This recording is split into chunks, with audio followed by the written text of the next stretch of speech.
Le Conseil national du patronat du Sénégal vous présente l'entreprise citoyenne, magazine radiophonique développé en partenariat avec la Fondation Konrad Adenauer.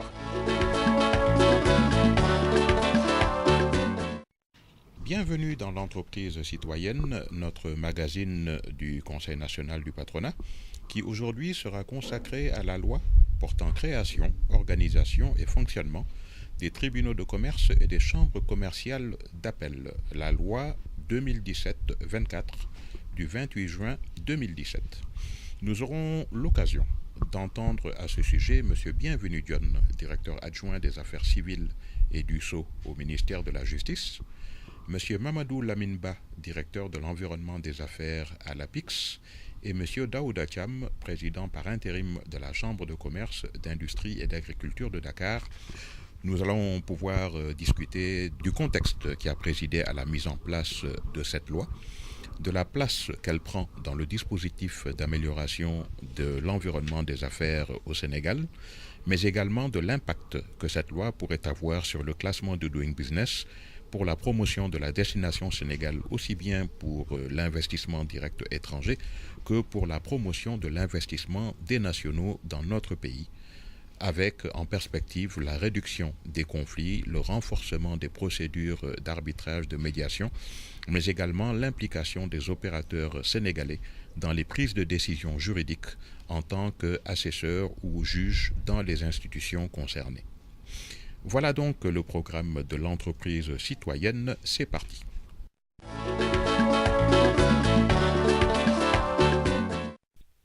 Nous allons démarrer notre émission avec Monsieur Bienvenu Dione, directeur adjoint des affaires civiles et du sceau au ministère de la Justice, le ministère de la Justice étant l'institution qui a dirigé la manœuvre pour la mise en place de cette nouvelle loi. Alors Monsieur Dione, merci beaucoup d'être parmi nous. Quel est le contexte qui a présidé à la mise en place de cette loi portant création, organisation et fonctionnement des tribunaux de commerce et des chambres commerciales d'appel? Eh bien, le contexte, effectivement, je dis, il est marqué par deux critères ou deux effets. D'abord, la volonté des autorités et tout au sommet de l'État de mettre en place un environnement juridique et judiciaire favorable aux affaires. Et cette volonté a été exprimée à travers les différents documents stratégiques, au rang desquels je peux mener ceux qui sont les plus connus, le plan Sénégal émergent et le PREA. Et c'est dans ce cadre-là que des réformes depuis 2012 ont été entreprises et ces réformes avaient pour toile de fond deux objectifs, la protection des investisseurs et l'exécution des contrats. Et jusqu'ici, le mode plus usuel lorsque deux entrepreneurs étaient en conflit, effectivement, c'était aller devant les juridictions. Et on avait estimé, effectivement, que le système procédural actuel ne permettait pas de répondre, justement, aux urgences actuelles, justement, du monde des affaires. Et c'est dans ce cadre-là que des réformes ont été entreprises qui avaient deux objectifs principaux, réduire le délai de procédure en mettant en place une plus grande maîtrise des procédures. Donc, c'était le décret de 2013 qui réformait le code de procédure civile, qui avait réduit les délais d'appel, qui avait renforcé le rôle du juge de la mise en place et qui avait imposé aujourd'hui au juge un délai de traitement des affaires de 4 mois. Ensuite, il y a eu aussi l'élargissement du plateau à mettre par le vote du décret l'adoption du décret de 2014 sur les modes alternatifs de règlement des différends, notamment la médiation et la conciliation. Et donc, effectivement, la loi portant création du tribunal de commerce va dans ce sens-là, qui complète le dispositif en permettant effectivement aux entrepreneurs, aux hommes d'affaires qui sont en conflit, d'avoir un cadre approprié pour résoudre les difficultés, sans que cela ne puisse affecter les entreprises, leur environnement, mais surtout les personnes qui y travaillent ou qui la dirigent. Quelles sont les innovations apportées par cette loi? Première chose, la loi a intégré ce dispositif-là. Parce que, en rendant obligatoire la tentative de conciliation, donc aujourd'hui, lorsque deux hommes d'affaires vont devant le tribunal, eh bien, le tribunal, avant de discuter sur les prétentions des parties au fond, les invite à d'abord un dialogue sur les intérêts. Parce que quand vous devez devant le tribunal, le juge dit le droit, le tribunal statue sur les positions. Mais on a dit, avant d'aller sur ces positions d'abord, on vous invite à aller en conciliation pour voir est-ce qu'on peut trouver un point d'accord sur nos intérêts pour vous éviter d'aller en juridiction où on sait que les décisions sur les positions sont souvent, comme on dit, très aléatoires. Et c'est ce que apporte cela. Et non seulement cette article de conciliation est très obligatoire, mais ensuite on ouvre en donnant la possibilité, malgré tout, aux parties d'aller en médiation et en conciliation, c'est-à-dire de recourir à un tiers. Parce que la conciliation obligatoire, c'est le juge qui le fait, mais on lui permet aussi, puisqu'on a mis en place un cadre de conciliation, de médiation extrajudiciaire et judiciaire, mais avec le recours d'un tiers extérieur, eh bien, mais offre aussi cette possibilité-là, une sorte de justice à la carte qui permet justement la discussion sur leurs intérêts devant les juridictions, plutôt que d'avoir un cadre de discussion directe sur leur position devant les juridictions, de leur offrir un cadre alternatif. C'est ça un peu une des innovations. La deuxième, c'est de permettre aujourd'hui aux parties d'avoir une décision dans un délai maximum de 4 mois. Parce que le texte maintenant enferme les juges dans un délai de 3 mois, qui peut prolonger 2 mois par le président du tribunal lorsque le secrétaire l'exige. Troisième innovation, on a dit, vous pouvez utiliser aujourd'hui, c'est la première fois qu'un texte de loi sénégalais prévoit la possibilité d'une communication par voie électronique des assignations et des conclusions. Et ça aussi, c'est un élément important parce que ça participe à la longue, à la dématérialisation de la procédure et donc forcément à une réduction des coûts et des délais.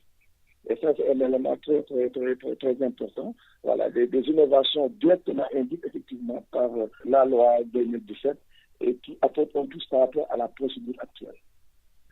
Le dernier, si vous permettez, et ça c'est important, c'est qu'aujourd'hui, les juges, même lorsqu'ils tranchent sur les positions les plus simples, aujourd'hui, maintenant, les juges assistés, en tout cas dans le cadre de la commission tribunal, des juges consulaires, c'est-à-dire de personnes qui ne sont pas des juges professionnels, mais déjà issus du milieu, qui permettent aux juges que lorsqu'ils prennent sa décision de tenir compte de l'environnement de l'entreprise, peut-être de mieux en être imprégné, et cela aussi est important, parce qu'aujourd'hui, on considère, lorsque l'entreprise va devant le tribunal, qu'il soit traité comme un malade. Et quand quelqu'un est à l'hôpital, eh bien, on fait un diagnostic complet qui tient compte peut-être de son état pathologique immédiat, mais aussi peut-être des états pathologiques annexes, mais en tout cas du contexte permet peut-être au médecin d'avoir un meilleur diagnostic afin d'administrer le meilleur remède. Ça aussi, c'est pour moi un élément important d'innovation qu'apporte cette loi-là. Quels sont les moyens à mobiliser et quel rôle les parties prenantes doivent-elles jouer pour assurer le succès de cette démarche?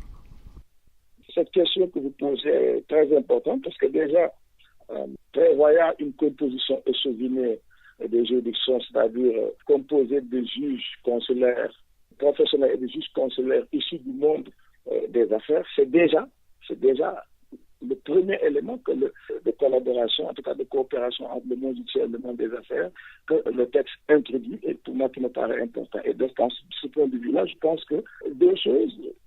Dans la désignation des juges consulaires, pour moi, c'est un élément important parce que, vous avez vu, les délais de traitement sont impératifs. J'allais dire 2 mois, 3 mois, qui peut prolonger 2 mois. Donc, 4 mois sur les délais impératifs, il faut que, effectivement, les gens qui seront désignés, évidemment, aient des critères de compétences dans l'administration des entreprises avérés, un engagement aussi, qui, à mon avis, doit être un engagement de sacerdoce, parce qu'évidemment, c'est des questions qui avaient été discutées à l'occasion, que peut-être les indemnités qu'ils recevront sont largement inférieures à ce qu'ils gagnent, en tout cas à ce qu'ils auraient gagné s'ils avaient utilisé ce temps pour la gestion de leurs affaires, mais c'est pour dire qu'au-delà de ces indemnités, ce qui est attendu, c'est cet engagement-là. D'abord du point de vue des juges professionnels, mais aussi du point de vue du financement de cette juridiction. Pour moi, c'est quelque chose de très important. Évidemment, ce n'est pas qui porte le projet, mais je pense qu'il peut être envisagé, surtout par le secteur privé, une sorte de cofinancement avec l'État pour l'équipement des juridictions, parce que comme on l'a vu tout à l'heure, avec l'introduction de la possibilité de communiquer, de déposer les conclusions, de les communiquer par voie électronique, donc c'est une amorce vers la dématérialisation, et forcément, il faut une plateforme informatique suffisamment performante qui le permette à tous les niveaux, depuis le greffe jusqu'au jugement.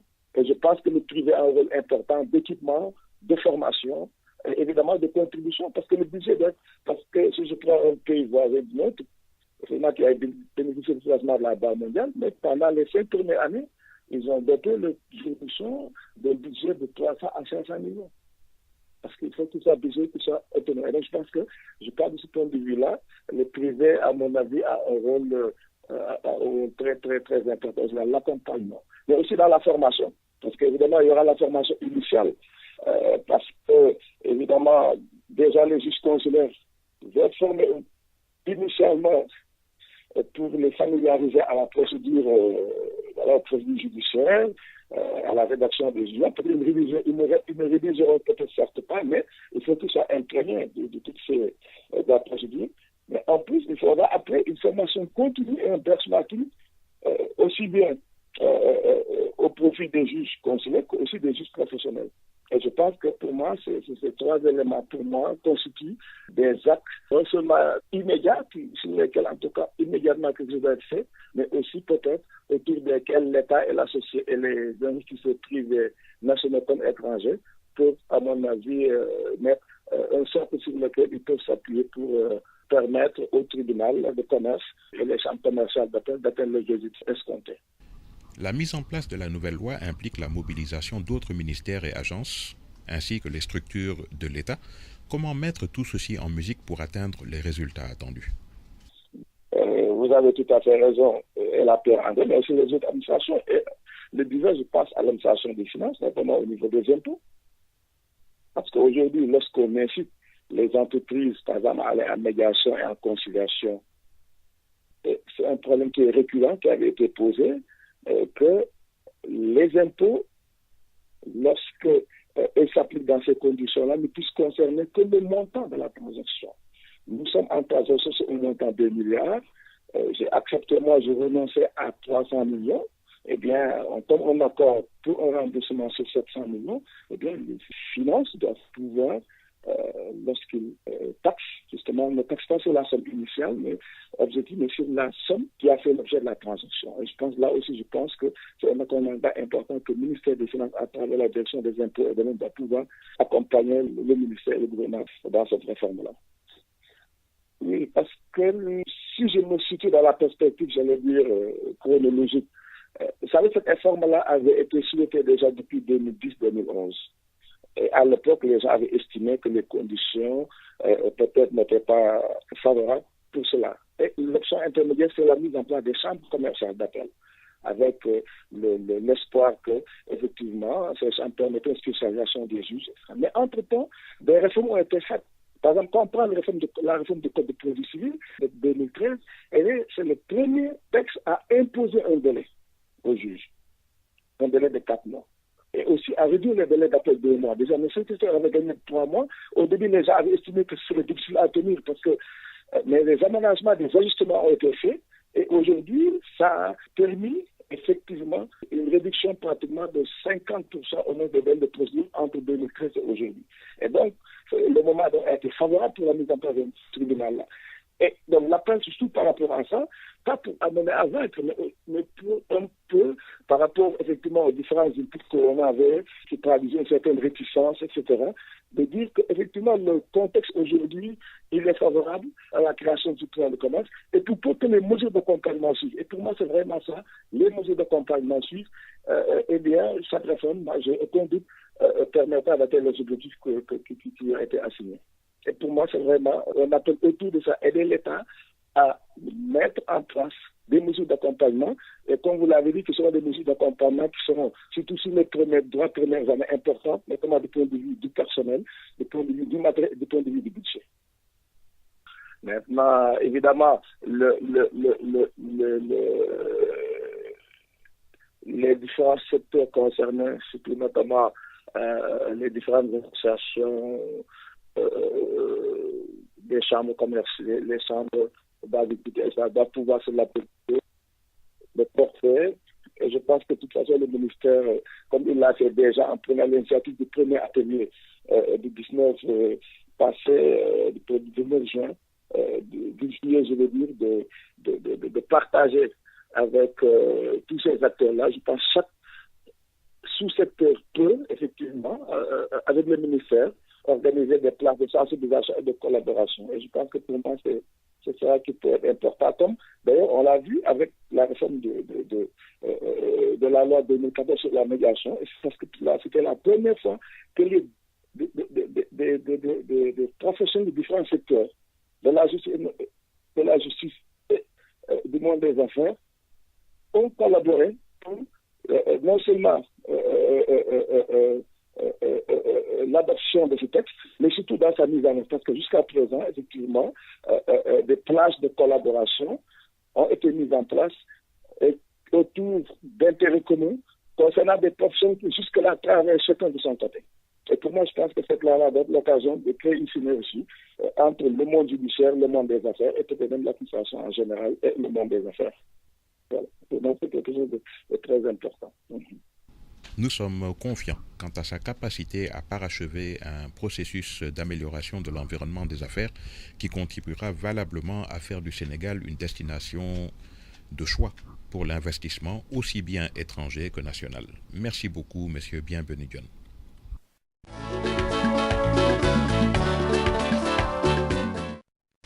Vous êtes bien sur l'entreprise citoyenne, le magazine du Conseil national du patronat du Sénégal en partenariat avec la Fondation Konrad Adenauer.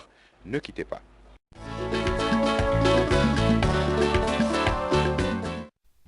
Voyons à présent le point de vue de l'APIX avec M. Lamine Ba, directeur de l'environnement des affaires. Monsieur Lamine Ba, quelle place cette nouvelle loi prend-elle dans la stratégie d'amélioration de l'environnement des affaires au Sénégal?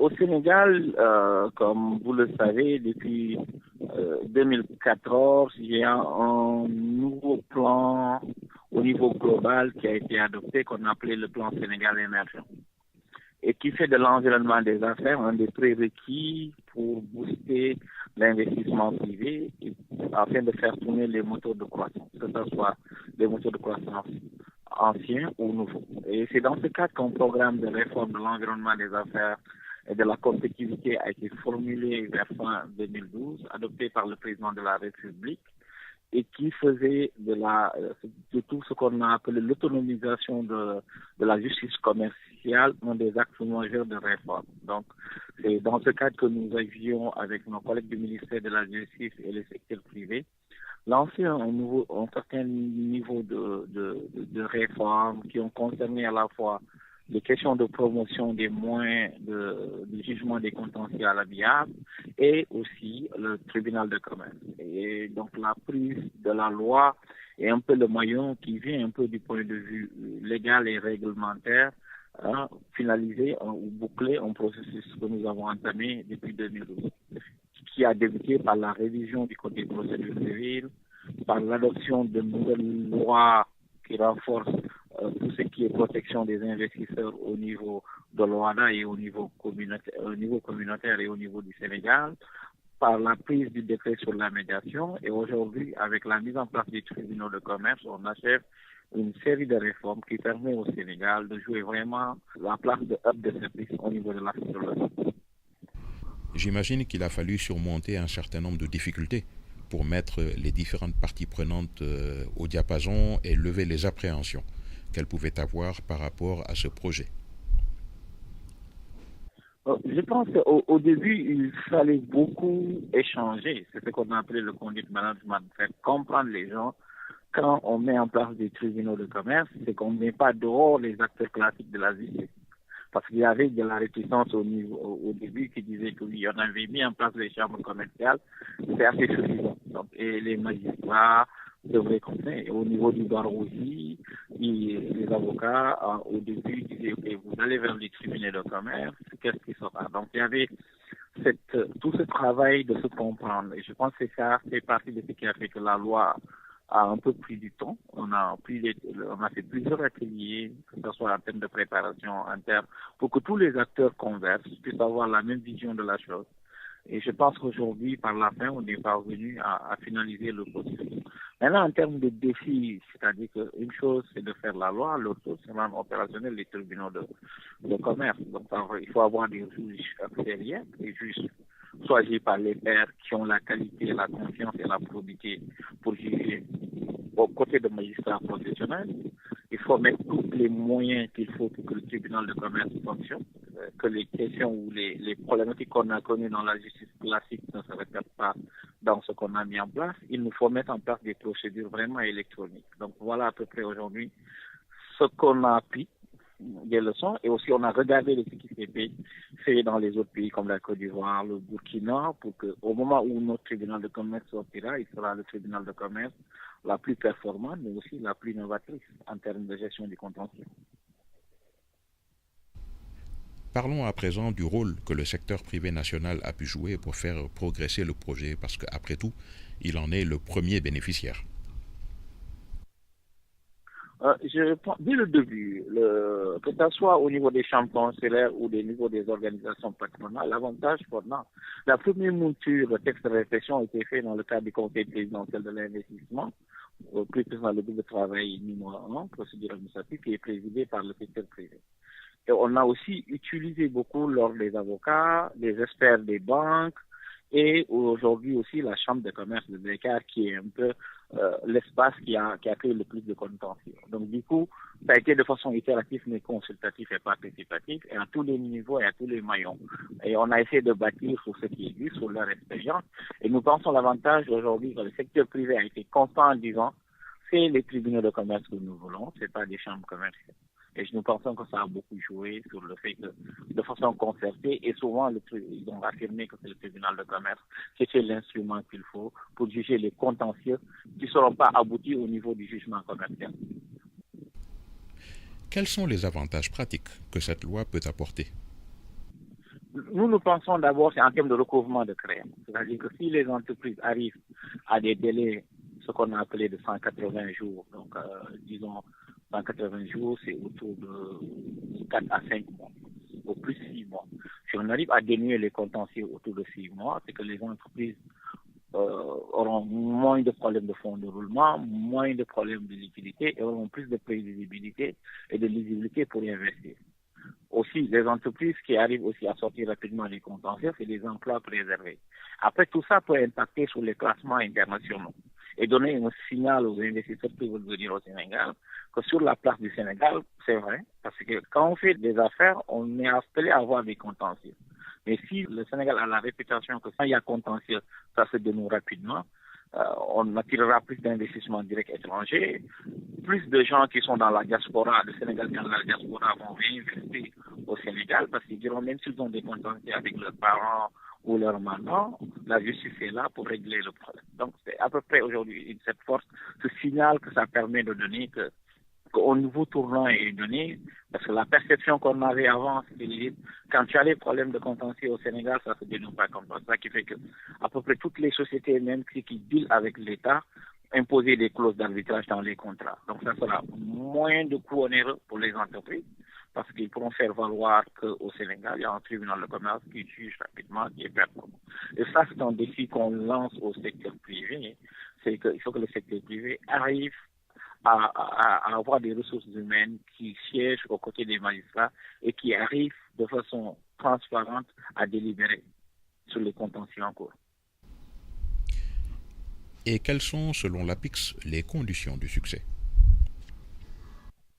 Je pense de concert, et c'est ça qui a même amené, avant même que la loi soit publiée au journal officiel, qu'on ait organisé un atelier, après avoir organisé des ateliers de formulation de textes, on a organisé le 18 juillet dernier un atelier de restitution de la loi. C'est-à-dire qu'aujourd'hui, pour que tout le monde puisse savoir quelle est la loi, la mouture qui a été adoptée, quelle est la mouture qui a été signée, quelle est la mouture qui sera publiée au journal officiel. Parce que souvent on dit qu'on est censé ignorer la loi, mais si on ne voit pas la loi, on ne peut pas la connaître. Donc c'est le premier niveau. Le deuxième niveau aujourd'hui, c'est ce que je dis, c'est arriver à mettre des outils performants. Nous avons signé tout récemment avec le ministère du Commerce et le GIE Gaïdé pour qu'aujourd'hui tout le système d'information qui sera autour du tribunal de commerce rapidement sorte dans les 3 mois à venir, que les gens puissent même peut-être faire des enregistrements de procès en ligne. Aujourd'hui, c'est à ce niveau qu'on veut aller. Maintenant, l'autre, c'est la communication auprès des acteurs, mais en dehors pour faire savoir, comme vous l'avez dit. Quel est le grand défi à relever maintenant, à ce stade? Aujourd'hui, c'est la mise en fonctionnalité. Donc aujourd'hui, on a déjà un siège qui est mis à la disposition. Dans les jours à venir, les magistrats vont être nommés, l'administration qui va fonctionner va être nommée. On a fait des formations pour avoir une cohorte de gens possibles qui peuvent être nominés et qui peuvent faire office de juge auxiliaire. Donc ce pari est assez gagné. Et après maintenant, ok, c'est faire fonctionner. Faire fonctionner, c'est maintenant par la pratique, on fera la réputation. Et nous, dans notre plan d'action pour 2017-2018, on mettra tous les moyens de notre côté pour que du point de vue accompagnement au changement, que les acteurs soient accompagnés, que la ligne de communication, que la ligne de confiance ne soit pas rompue. Il reste toutefois à régler la question des compétences à mobiliser au sein des juridictions. Comment comptez-vous les trouver? Nous pensons déjà dans la famille des avocats ou des magistrats du Sénégal, il y a eu des gens qui ont une carrière internationale qui les a permis de travailler. Nous pensons aussi que sur la diaspora, le mapping qu'on avait fait, on a déjà assez de bonnes personnes, ressources déjà, qui officient dans les tribunaux de commerce, que ce soit en France, que ce soit en Angleterre, que ce soit dans d'autres sièges. Et aujourd'hui aussi, on va faire valoir la coopération sud-sud parce qu'au lieu d'aller aussi loin, on a l'expérience de Burkina, l'expérience de la Côte d'Ivoire, qui nous permet d'aller rapidement. Donc, du point de vue renforcement des capacités, les gens ont la base. Maintenant, c'est quelque chose qui est nouveau. Il faut arriver à faire des simulations et c'est pour cela que nous allons organiser à la rentrée des plaidoyers au titre du tribunal de commerce pour que les gens, qu'on puisse faire des simulations, que les gens s'habituent aussi. Parce qu'il ne faut pas qu'on soit en tribunal de commerce comme si on était dans un tribunal classique. Cette démarche pour l'amélioration de l'environnement des affaires est une préoccupation partagée par l'ensemble des pays de la sous-région, qui ont chacun un niveau de maturation différencié sur cette question.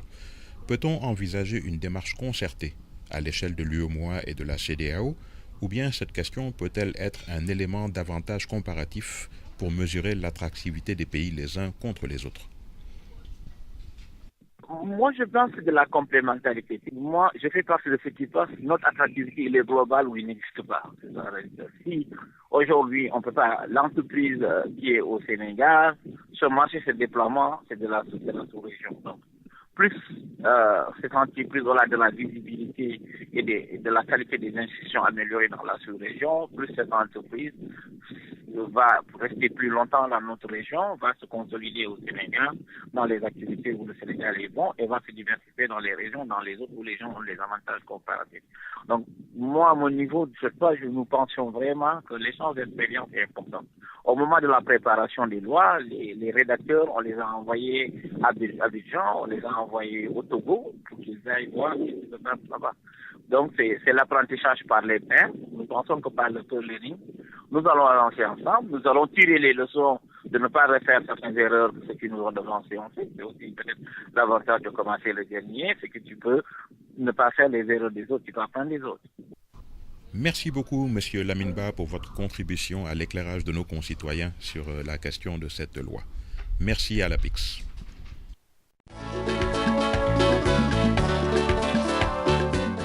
Retour sur l'entreprise citoyenne, magazine radiophonique du Conseil national du patronat, CNP, en partenariat avec la Fondation Konrad Adenauer.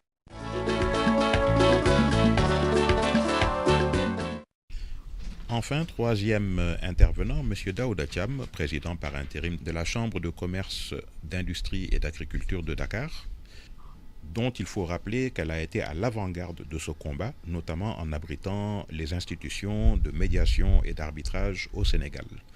Alors, M. Thiam, l'appréciation de la Chambre de commerce sur cette loi qui parachève un processus d'amélioration de l'environnement des affaires. Cette loi, en fait, vient à point nommé parce que vous n'êtes pas sans ignorer qu'on est dans un perpétuel remaniement, amélioration, si vous voulez, de notre arsenal juridique pour essayer de mettre à l'aise aussi bien les investisseurs étrangers que les Sénégalais eux-mêmes qui investissent dans leur pays. Donc, dans ce sens-là, déjà, il me semble qu'en 2013, on avait pris déjà une loi qui portait sur le code des procédures civiles. Est-ce que en fin 2014, on avait pris une loi sur la médiation et la conciliation. Et aujourd'hui, ce n'est que normal que nous puissions aujourd'hui prendre une loi pour les tribunaux de commerce et des chambres commerciales d'appel. Et ce qu'il faut savoir, et vous l'avez dit dans votre introduction, c'est que c'est la Chambre de commerce, d'industrie et d'agriculture de Dakar qui aujourd'hui abrite le centre d'arbitrage et de médiation depuis sa création. Et dans le cadre des règlements alternatifs et conflits, ça donne énormément de, comment dirais-je, ça donne beaucoup de souplesse aux opérateurs économiques. Et donc, si on arrive à une sorte de décentralisation, tout ça, si on arrive à faire descendre ça en créant ces tribunaux de commerce, ce sera vraiment quelque chose de très bien. Mais tout dépend de la vulgarisation qu'on va en faire et de la compréhension que les opérateurs économiques en auront. Voilà. Il est heureux et naturel que la Chambre de commerce soit la figure de proue du dispositif parce que par nature, elle est placée sous l'autorité du ministère du Commerce et porte en son sein l'ensemble des acteurs, qu'ils soient du secteur privé, de l'industrie, de l'agriculture et du commerce. Oui, absolument. Ça, c'est le rôle des chambres de commerce. Aujourd'hui, on est un peu une courroie de transmission entre l'État et l'ensemble des opérateurs économiques du Sénégal, que ce soit le grand industriel que le petit commerçant. Tous sont membres de droit dans les chambres de commerce. Et vous n'êtes pas aussi sans ignorer que aujourd'hui au Sénégal, on a voté depuis février 2017 la fameuse loi qui consacre la création des chambres nationales de commerce et des chambres régionales de commerce, d'industrie et de services. Donc, ce qui fait qu'aujourd'hui, tout un chacun est impliqué et tout ce beau monde est un peu demandeur de la création de ces tribunaux de commerce. Hein. Et les chambres, évidemment, vont avoir un rôle extrêmement central à jouer dans cela, dans le cadre, de la vulgarisation, parce que pour une loi soit bien comprise, il faut que tout le monde, toutes les parties prenantes soient bien sensibilisées. Donc, on va jouer le rôle de sensibilisation auprès des opérateurs économiques. On va essayer de les trouver dans les coins et dans les recoins. On va essayer aussi de dégager parmi ces opérateurs ce qu'on appelle des juges consulaires et des juges consulaires suppléants qui vont venir compléter les avocats et les juges et les magistrats qui sont des magistrats de formation. Ça, c'est le deuxième point. Et le troisième point, il va y avoir ce qu'on appelle aujourd'hui, et qui marche très bien au Sénégal, c'est le bouche à bouche. Si aujourd'hui, moi, je vais dans ces tribunaux de commerce et que je vois que mes affaires sont bien réglées, je vais en parler autour de moi et ça va rapidement faire le tour des opérateurs économiques. Voilà. Alors, quels sont selon vous les principaux bienfaits que cette loi va apporter?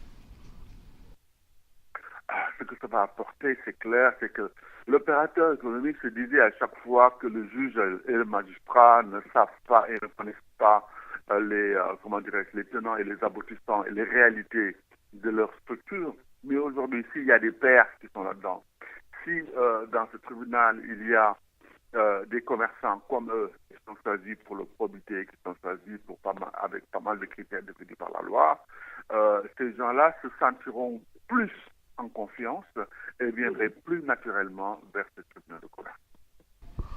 Dans les milieux des affaires, les acteurs sont en concurrence, en contentieux, souvent, ce qui ne facilite pas la sélection des pairs pour trancher des litiges de leurs congénères. Pensez-vous que ce phénomène soit de nature à porter atteinte au succès du système? Ça va être un problème, mais il n'y a pas de problème sans solution. Vous savez, on avait dit ça au début de la conciliation et de la médiation, mais on s'est rendu compte qu'en pratiquant les choses, les gens étaient plus que sensés. Et je pense que dans le cadre des tribunaux de commerce, le choix se fera de telle sorte que personne ne pourra récuser le juge consulaire qui a été choisi. Parce que ce qui se passe aujourd'hui, c'est que de temps en temps, quand il y a des conflits, au lieu d'aller devant les tribunaux, les gens se mettent ensemble pour essayer. Et ça, c'est une tradition au Sénégal, d'essayer de régler les conflits entre nous. Les gens, pour avoir peur, mais celui-là, c'est un concurrent à moi, il va connaître les tenants et les aboutissants de mon entreprise. Mais je pense que quand il y a un vrai conflit et que c'est une vraie solution des tribunaux de commerce, les personnes n'hésiteront pas à venir se soumettre à ce juge. Cela suppose également des programmes de mise à niveau des intervenants avec renforcement des capacités juridiques, car un bon industriel ou un bon commerçant ne fait pas forcément un bon conseiller juridique. Absolument. Il faudrait que toutes les personnes qui soient choisies, qu'il y ait des séances de formation, d'augmentation de leurs capacités en la matière pour qu'ils puissent au moins apporter des juges et des magistrats professionnels apporter ce qu'ils ont apporté. Mais ils ne peuvent pas ex nihilo, brut de fonderie comme ça, débarquer et s'improviser du jour au lendemain. On ne leur demande pas d'être des magistrats professionnels, mais c'est d'apporter leur touche et leur sensibilité dans le cadre de leur travail. Mais pour cela, pour pouvoir bien travailler avec les magistrats, ils ont besoin de renforcement des capacités et ça se sera fait dans le cadre de la vulgarisation de cette loi. Cela implique également un programme de communication afin d'atteindre le plus grand nombre. La Chambre de commerce, d'industrie et d'artisanat de Dakar est bien dotée sur ce plan, notamment avec sa revue institutionnelle. Mais au-delà de notre BIE, de notre journal d'information, on a le site, et c'est pas mis en ligne sur le site. On a aussi une plateforme où tout le monde peut se loguer. Et parce que les chambres évoluent aujourd'hui. Les chambres sont en train de se digitaliser. Et donc, les opérateurs économiques qui le souhaitent et qui le peuvent se loguer et puis avoir toutes les informations nécessaires. Pour ceux qui n'ont pas encore les facultés intellectuelles de pouvoir se loguer, les tout petits opérateurs et les TPE, en ce moment-là, on aura ce qu'on appelle des sections de formation à travers les centres de gestion agréés qui vont donner l'information au même titre qu'ils donnent l'information comptable, l'information administrative et financière. Donc, c'est comme ça que nous comptons nous organiser pour assurer la plus large diffusion de cette loi auprès de l'ensemble des opérateurs du Sénégal. Parce que le Sénégal, ce n'est pas que Dakar, c'est aussi l'intérieur du pays et avec les perspectives gazières et minières du Sénégal, il faudrait absolument raisonner Sénégal et non plus raisonner Cap-Vert. Alors, selon vous, comment mobiliser les acteurs étatiques pour que l'ensemble des structures d'appui, des ministères et des agences de l'État se mettent au diapason et répondent aux exigences d'une initiative de cette dimension? Moi, je dis que nous tous ferons un pour tous et on est tous des soldats au service du développement de notre Sénégal. Que ce soit la PIX, la CEPEX, la DPM, tous, le ministère de la Justice, ce que nous devons faire, c'est avoir un climat des affaires qui soit de plus en plus attirant par rapport aux investisseurs étrangers et qui soit de plus en plus réaliste par rapport aux investisseurs sénégalais qui sont ici. Si le Sénégal réussit demain, c'est nous tous qui allons réussir. Donc, moi, je prône, et j'en ai parlé aux différentes organisations, que tous, la main dans la main, que nous allions pour faire la promotion de cette loi, de cette tribunal de commerce, pour que tout un chacun puisse y voir les intérêts et éventuellement s'en servir si le besoin se faisait sentir. On peut penser que cette loi, qui vient en complément des réformes accélérées, aura un impact déterminant sur le classement du Doing Business et sur les autres classements liés à la compétitivité des États et à l'attractivité de l'investissement. Indéniablement, et puis avec le coût maintenant, le fait d'avoir un guichet unique pour l'énergie, pour l'eau, etc., la dématérialisation est de plus en plus importante des procédures, notamment la procédure d'obtention de permis de construire dans les 30 jours, maximum dans les 45. Ça, c'est des choses qui vont permettre au Sénégal, il me semble, de faire un bond significatif dans le classement du Doing Business. Ça, c'est évident. Quelle démarche préconisez-vous pour capitaliser les réformes engagées? Faut-il presser le pas ou aller plus en profondeur? Ouais. Je pense qu'à vouloir trop manger, on risque une indigestion. Il faudrait absolument que les mesures qui soient prises, qu'on s'assure que sur le terrain, il y a une réalité concrète. Et s'il y a des points où ça ne marche pas, que nous essayons de rectifier le tir. Parce que déjà, il y a un arsenal de mesures qui a été pris. C'est pas pour rien qu'on est placé parmi les 10 premiers pays réformateurs au monde. Alors, toutes ces réformes qui sont entreprises, il faut absolument que nous essayions de voir dans la réalité des faits. Parce que c'est une chose de prendre une réforme dans son bureau, c'est une autre chose de voir l'application qui en est faite sur le terrain. Et donc, essayer pour les choses qui sont déjà dégagées, essayer de voir sur le terrain qu'est-ce qui marche le moins et essayer de l'améliorer. Hein, parce qu'il faut faire une procédure, mais il y a toujours des mises à jour qu'il faut appliquer. Je pense que déjà, si on le fait, on va maintenir notre position et du fait du déroulement des affaires, on va être heurté à d'autres problèmes et à ce moment-là, nous inviterons le Conseil présidentiel à prendre en charge ces mesures-là pour pouvoir trouver des solutions comme ils ont fait jusqu'à présent. Mais je pense qu'on est une sorte de ventouse, le Conseil présidentiel est une sorte de ventouse sur l'économie sénégalaise pour savoir à tout moment qu'est-ce qu'il faut faire et comment il faut le faire pour essayer d'améliorer le système. Voilà. Et pour que le secteur privé puisse peser encore plus sur le calendrier et les orientations des réformes, que pourrait-on recommander? Ce sera difficile de faire plus sur ce qu'on a fait actuellement parce qu'au niveau de la Chambre, l'ensemble des 6 vice-présidents sont issus des groupements professionnels. Ils sont de l'ensemble des groupements professionnels que nous connaissons au Sénégal et les autres membres du bureau aussi viennent des formations professionnelles, des organisations professionnelles, je devrais dire. Donc aujourd'hui, c'est une excroissance. Le bureau de la Chambre de commerce qui gère la Chambre de commerce est une excroissance un peu de l'ensemble de ces organisations patronales. Et donc, il me semble difficile de faire mieux que ce que nous faisons aujourd'hui, mais il faudrait que les relations soient de plus en plus suivies, parce qu'une personne peut ne pas être membre d'une de ces organisations patronales, mais être membre de la Chambre de commerce, parce que c'est un membre de droit. Dès que vous êtes installé en tant qu'opérateur économique dans une région, vous êtes membre de droit à la Chambre de commerce, il n'y a pas de cotisation, contrairement au système anglo-saxon. On est en train de travailler ça dans le cadre de la réforme pour que les gens puissent au moins, ne serait-ce que de façon symbolique, participer. Et ça ferait ainsi que les gens se sentiraient plus chez eux. Il y a un sentiment d'appartenance qui sera plus important.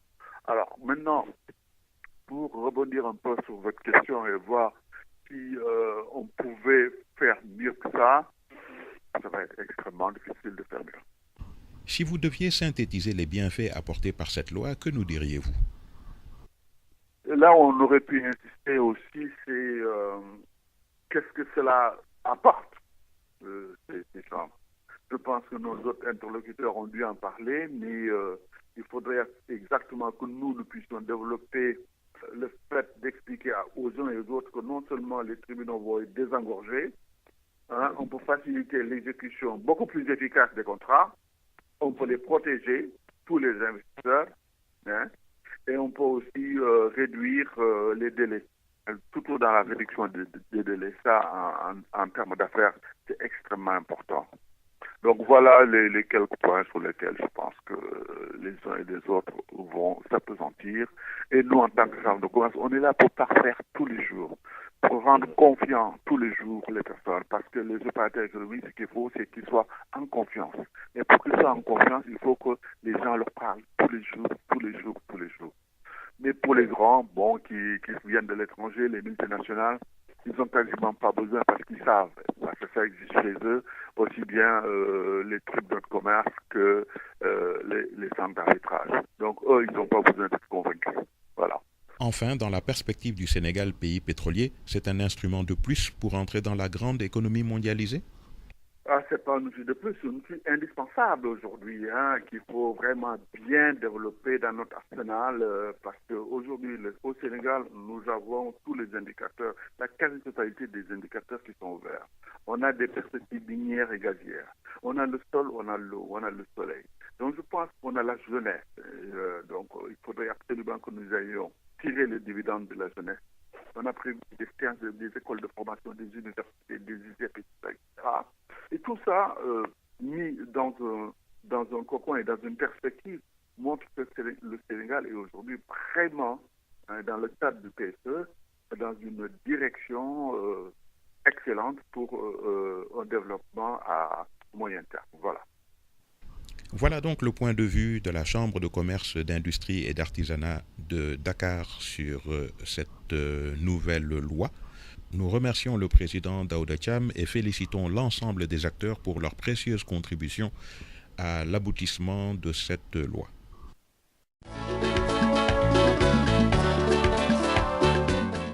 Voilà donc la loi 2017-24 du 28 juin 2017 consacrée à la création, à l'organisation et au fonctionnement des tribunaux de commerce et des chambres commerciales d'appel. Elle est le résultat de tout un processus de prise en compte des exigences du marché mondial en matière d'amélioration de l'environnement des affaires. C'est également un indicateur important de la prise de conscience des différents acteurs au Sénégal, qu'ils soient étatiques, issus du secteur privé et institutionnel, pour doter le Sénégal d'un arsenal juridique et judiciaire permettant d'améliorer l'environnement des affaires et l'investissement, qu'il soit direct étranger ou l'investissement des nationaux. La prévention et la résolution des conflits, le renforcement des capacités des différents acteurs, l'implication des pairs pour pouvoir intervenir dans la résolution des conflits et dans l'arbitrage, ainsi que la définition de délais rapides de résolution des conflits, sont autant d'atouts dont le Sénégal pourra jouir aujourd'hui et demain pour entrer dans le grand bain de l'activité pétrolière qui doit booster l'ensemble de l'économie nationale et parachever son entrée parmi les pays émergents. Il reste à approfondir toutes ces initiatives, impliquer les populations, bien leur faire comprendre les différents enjeux qui sont liés à ces initiatives, pour que chaque citoyen soit conscient des opportunités qui se présentent, mais également que les acteurs économiques sachent que leur investissement et leur contribution au développement national évoluent dans un cadre juridique et judiciaire renforcé qui permettra à chacun de récolter les justes fruits de son investissement. Le tout au bénéfice des populations et de la nation.